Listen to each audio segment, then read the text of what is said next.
नमस्कार दोस्तों। आज हम बात करेंगे एनवीडिया की, जो दुनिया की सबसे बड़ी कंपनियों में एक, ना ही सबसे बड़ी कंपनी मगर सबसे प्रभावशाली कंपनियों में एक है। इसने जीपीयूज को डेवलप किया, यानी ग्राफिक प्रोसेसिंग यूनिट्स। दोस्तों, थोड़ी सी जानकारी दूं, जो ग्राफिक प्रोसेसिंग यूनिट्स रहती है वो आर्टिफिशियल इंटेलिजेंस में यूज होती है, आपके एडवांस कंप्यूटिंग में यूज होती है, गेमिंग में यूज होती है, आपके कंप्यूटर्स में यूज होती है, इसको एडवांस बनाने के काम आती है। तो आज हम बात करेंगे एनवीडिया की। तो एनवीडिया को बनाया, जो फाउंडर है इसके, वो है जेनसन ह्यूएंग। आप यहाँ पे देख सकेंगे, जेनसन ह्यूएंग 30 साल की एज में 1993 में इन्होंने एनवीडिया की स्थापना की। ये एक अमेरिकन बिजनेसमैन है, इनकी पैदाइश ताइवान में हुई। पेशे से इलेक्ट्रिकल इंजीनियर हैं और 1993 में इन्होंने एनवीडिया की स्थापना की। वेल, जो मेन इन्होंने योगदान दिया है एनवीडिया ने, वो किया है ग्राफिक प्रोसेसिंग यूनिट को डेवलप करके, जिसको हम ग्राफिक कार्ड्स के नाम से जानती है दुनिया। ये इनकी फोटो है जेंसन की।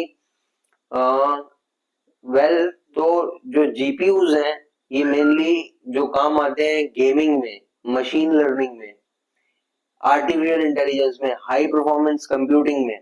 देखिए, आज जो दुनिया आगे बढ़ रही है, वो कंप्यूटर के डेवलपमेंट की अहम भूमिका है उसमें। और कंप्यूटर के डेवलपमेंट में जो अहम भूमिका निभाई है वो जीपीयूज ने निभाई है। जो आज आप आर्टिफिशियल इंटेलिजेंस देख रहे हैं, चैट जीटीपी वगैरह जो मॉडल्स आप देख रहे हैं, ये एडवांस कंप्यूटिंग का इस्तेमाल करके और एडवांस कंप्यूटिंग जीपीयूज का इस्तेमाल करके, मशीन लर्निंग का इस्तेमाल करके आर्टिफिशियल इंटेलिजेंस डेवलप किया जाता है, जिसका चैट जीपीटी एक उदाहरण मात्र है। वेल, तो ये जीपीयूज जो रहते हैं, ये हाई परफॉर्मेंस कंप्यूटिंग बनाने के काम आते हैं। ऑटो इंडस्ट्री में ऑटोमेशन है, उसमें ये उपयोग होते हैं, इसके बिना ऑटोमेशन पॉसिबल नहीं है। चैट जीटीपी भी जो है वो थाउजेंड्स ऑफ एनवीडिया के जीपीयू से ट्रेंड हुआ है। और सुपर कंप्यूटर भी जितने हैं दुनिया में इस समय, वो एनवीडिया के जीपीयू यूज करते हैं, डिस्क्लोज्ड और अनडिस्क्लोज्ड दोनों।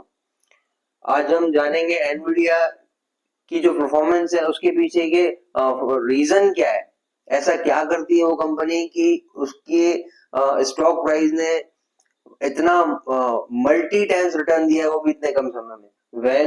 तो एनवीडिया ने, इन शॉर्ट हम कहेंगे तो, दुनिया को चेंज कर दिया है, कंप्लीटली चेंज कर दिया है मॉडर्न टेक्नोलॉजी के माध्यम से। जरा हम देखेंगे इसके चार्ट्स को दोस्तों, एनवीडिया के। मैंने जैसे कहा कि एनवीडिया के चार्ट्स हैं। देखिए, मैंने जैसे कहा 2 जनवरी 2024 को इसका रेट है $50 से ये चालू होती है, और ठीक 5 महीनों में, यानी मई 2024, $115 का हाई लगा देता है। यानी ये 100% से भी ज्यादा रिटर्न सिर्फ 5 महीनों में इसने डिलीवर किया है। ये तो 5 महीने की कहानी है, मगर आप जरा पीछे जाएंगे, तो आप देखेंगे 2015 में जो ये 50 सेंट पे काम कर रहा था, 50 सेंट पे, $1 का भी आधा, 50 सेंट्स पे काम कर रहा था। और मई 2024 में, यानी ठीक 9 साल में, इसने $140 का हाई लगाया है। दोस्तों, अगर रिटर्न के टर्म्स में आप कैलकुलेट करेंगे तो ये लगभग 25,000% से भी ज्यादा बैठता है। 25,000% रिटर्न एनवीडिया ने अपने इन्वेस्टर्स को दिया है सिर्फ 9 साल में। ऐसा क्या जादू किया है इस कंपनी ने कि इन्वेस्टर्स को ऐसा माला माल किया है। दोस्तों, ये बेसिक और सीधी सी बात है। देखिए, एनवीडिया ने दुनिया बदल के रख दी है। जो उसके प्रोडक्ट्स हैं, जो उसकी टेक्नोलॉजी है, जो उसने दुनिया को दिया है, इसके बिना पॉसिबल ही नहीं है। जो आप चीजें एक्सपीरियंस करते हैं, आर्टिफिशियल इंटेलिजेंस से लेके, कंप्यूटर से लेके, आपके एडवांस मोबाइल फोन्स, ये सब जो डेवलपमेंट हुआ है, उसमें एनवीडिया का सीधे अनसीधे रूप से हाथ है। तो ये बहुत ही प्रभावशाली कंपनी एक है, जिसने दुनिया बदल के रख दी।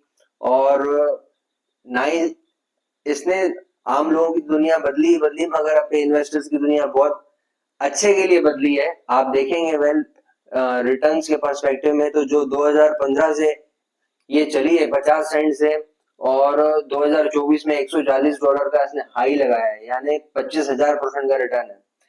तो दोस्तों इसमें हमको क्या सीखने को मिल रहा है या क्या समझने को मिल रहा है, इन शॉर्ट में कहूंगा, देखिए ऐसी कंपनी में आप दाव लगाइए जिसमें जिसमें और जिसके काम में, जिसके प्रोडक्ट में अपना छाप छोड़ने की हिम्मत है, जो ऐसा काम करती हो वो जो दूसरी कंपनियां ना कर सके, दूसरे लोग ना कर सके। तो जैसा कि आपने देखा कि हाईली स्किल्ड लेबर फोर्स और हाई टेक्नोलॉजी के माध्यम से इसने जो काम कर दिखाया है वो काबिले तारीफ है, और इसीलिए ये इन्वेस्टर्स को ऐसा रिटर्न दे पाई है।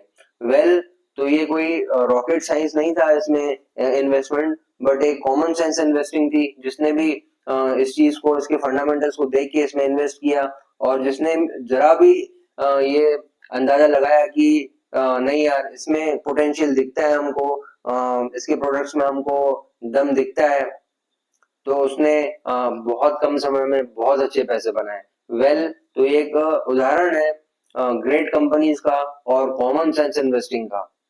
आप भी दोस्तों दूसरों की या टीवी एंकरों की बातें सुनकर यहाँ पैसा लगा लेते हैं, वहां से निकाल लेते हैं, अब स्टॉक गिर जाएगा, अब बाजार चढ़ जाएगा, ये सब ना सुनकर बेहतर है आप थोड़ा कॉमन सेंस यूज करें, कंपनी के फंडामेंटल्स को समझें और कॉमन सेंस से इन्वेस्टिंग करें। वेल, आज के लिए इतना ही। Thank you.